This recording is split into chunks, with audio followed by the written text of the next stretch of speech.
Bonjour mes amis, dans cette vidéo je veux vous parler des objets que nous avons dans nos maisons.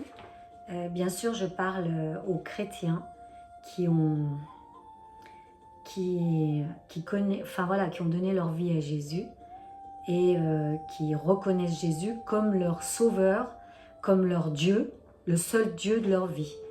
Donc il est vrai que souvent nous avons des objets dans la maison et que nous ne savons même pas qui déshonorent notre Dieu et qui honorent Satan. Tout au contraire, ils honorent Satan.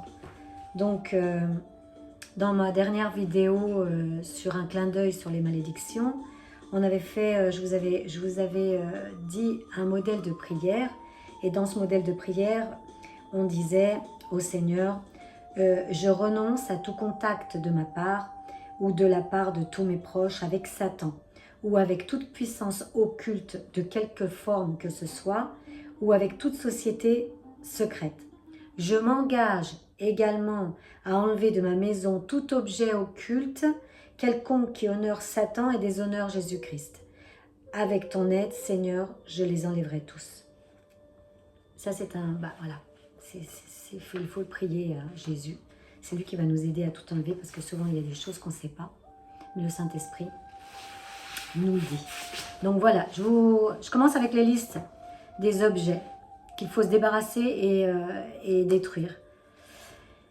Les médailles et les images de saints, les rosaires, les encensoirs, les chandeliers avec des représentations idolâtres, chapelets, colliers en bois avec de grosses boules, chapelets bouddhistes.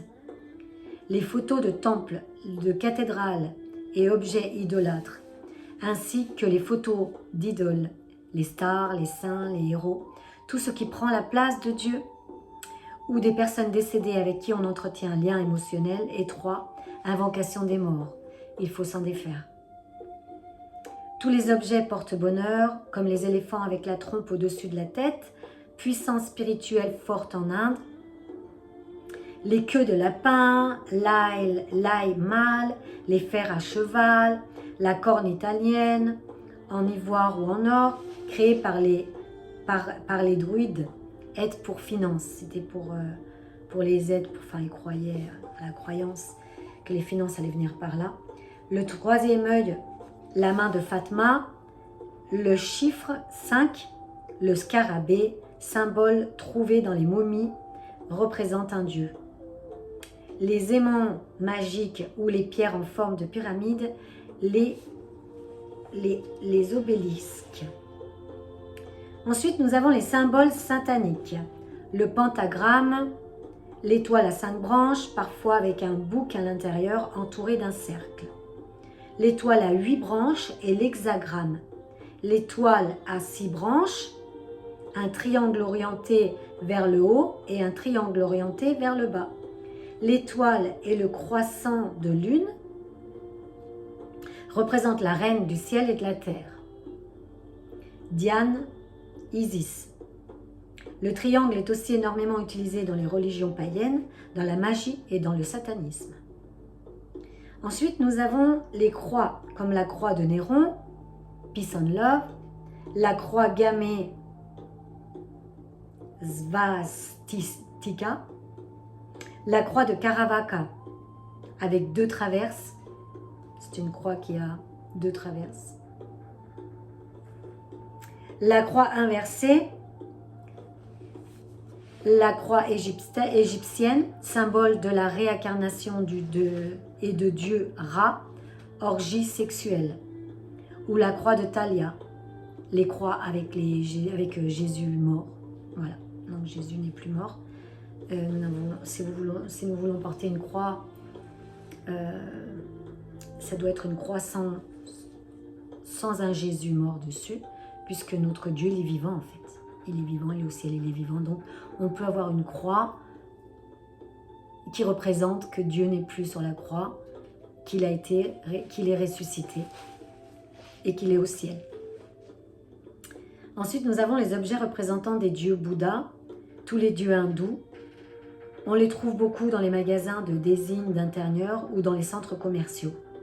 des prêtres ou des personnages en position rituelle, les objets retrouvés dans les tombes, les meubles en bois sculptés de démons, de dragons, les statuettes en bois africaines, les gargouilles.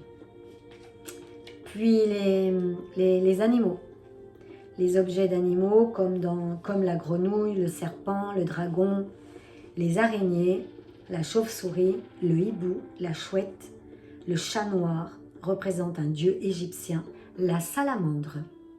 Souvent il y a des maisons où il y a des salamandres comme ça en objet devant la maison. C'est comme un symbole de protection, mais ça c'est des honneurs à Satan et il faut vraiment s'en débarrasser. Les monstres,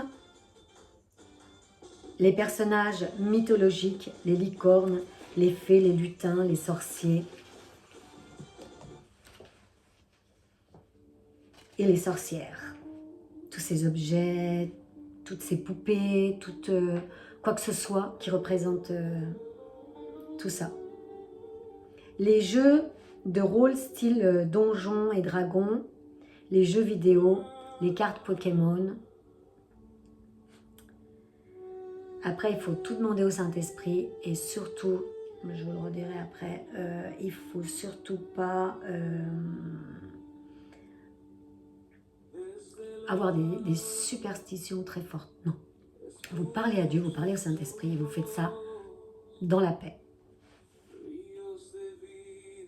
Les dessins animés pour enfants relatifs à ces personnages, aux super-héros, à tout symbole et à toute symbolique démoniaque, à la magie, aux druides, aux extraterrestres, aux ovnis, tout ce qui symbolise la violence ou la puissance.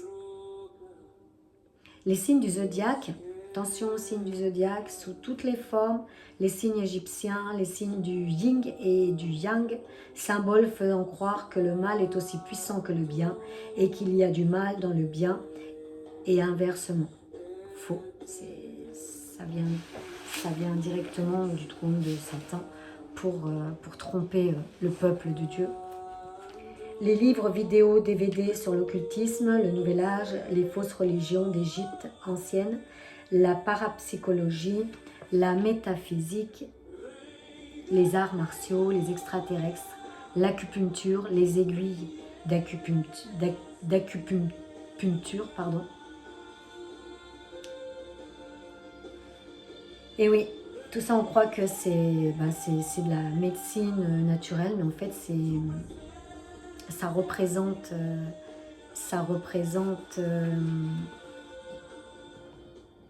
une culture qui a toujours cherché des dieux à travers tous ces rituels, on va dire. L'homéopathie aussi, il faut faire très attention à ça aussi. Bon, pas avoir de superstition, hein, mais c'est vrai que quand on est radical là-dessus, c'est mauvais. J'ai eu une expérience propre là-dessus, c'est pour ça que je vous le dis. J'ai dû abandonner. Et la réflexologie, la biofeedback, la sophrologie, l'iridologie, étude de l'iris, la pratique du secret, la radiesthésie, la télépathie, graphologie, kinésiologie, hypnose, yoga, méditation transcendantale, chamanisme, tarot, pendule, baguette du sorcier, horoscope, numérologie, magie noire et blanche, recours à des voyants, des guérisseurs. Les objets qu'ils remettent à leurs patients sont à proscrire. Faut vraiment se défaire d'eux, quoi. Parce que c'est vraiment une malédiction dans la maison. Et ça honore Satan au lieu d'honorer Jésus, notre sauveur. Lecture de la marque de café, examen des entrailles des animaux. Ensuite, nous avons les films d'horreur ou d'autres à discerner. La musique du monde, il faut bien discerner, quelle que soit douce ou hard, il faut lire les paroles et s'intéresser à la vie de l'auteur, du chanteur, ses convictions, les piercings, les tatouages. C'est vrai que quand on écoute une musique d'un chanteur qui est guidé par Satan, ça va influencer notre vie et ça va nous éloigner de Dieu. On va moins écouter sa voix, de moins en moins, quoi. Il faut vraiment faire très attention. L'utilisation de certains contraceptifs également. C'est des objets, c'est pas du tout ce que Dieu nous demande. Des stérilets, la pilule du lendemain, certaines pilules, certains médicaments. Il faut faire très attention à tout ce qu'on met, tout ce qu'on prend, tout ce qu'on prend comme médicaments, ce qu'on prend comme... il faut toujours d'abord aller vers Dieu, lui demander et toujours penser que Dieu est quand même un Dieu qui sauve, qui guérit, qui veut nous donner, qui veut absolument nous donner le meilleur pour notre corps, pour notre vie spirituelle. Donc il faut vraiment faire attention à des choses qui peuvent vraiment nous faire du mal. Les objets liés à des personnes émotionnelles importantes du passé, des ex, mari, femme, petits copains, copines, ça aussi il faut s'en défaire. Ou des personnes décédées, transmission de génération en génération. Alors, il y a beaucoup de familles qui ont des bijoux, des vêtements, des cadeaux, plein de choses qui viennent des ancêtres. Mais des fois, il faut s'en défaire parce que justement, nos ancêtres ont ouvert des portes, ont des objets qui sont maudits en fait. Et en les maintenant dans notre maison, on empêche la bénédiction de Dieu, on empêche le Saint-Esprit de parler, d'être aisé dans notre maison en fait. Donc tout ça, c'est des malédictions qui viennent du passé, il faut vraiment s'en défaire. Remarque, il faut faire attention toutefois à ne pas, ce que je vous ai dit tout à l'heure, à ne pas faire de cette liste, de toute cette liste que je vous ai dit, une superstition. Être superstitieux, non. Il faut tout faire dans le calme, il faut tout remettre dans les mains du Saint-Esprit et dans le calme. Et il ne va pas tout nous montrer d'un coup, c'est trop. Donc il nous montrera une chose et des fois quelques années et beaucoup d'années plus tard, il nous montrera quelque chose qui est vraiment caché, qu'il faut enlever. Mais Dieu va le faire à sa manière et comme il veut. Parce que peut-être que le jour où il veut nous montrer ça, il a quelque chose à nous dire et il nous montrera. Enfin, bref. Mais c'est vrai que Dieu fait les choses comme il veut, mais il faut quand même tout lui demander. Sans superstition. Si vous êtes dans le doute, demandez au Saint-Esprit et il va vous éclairer. Il le fera assurément. Voilà mes amis pour cette vidéo. C'était juste pour vous parler de tous ces objets que nous devons éliminer de nos maisons. Et je vous dis à bientôt et soyez bénis.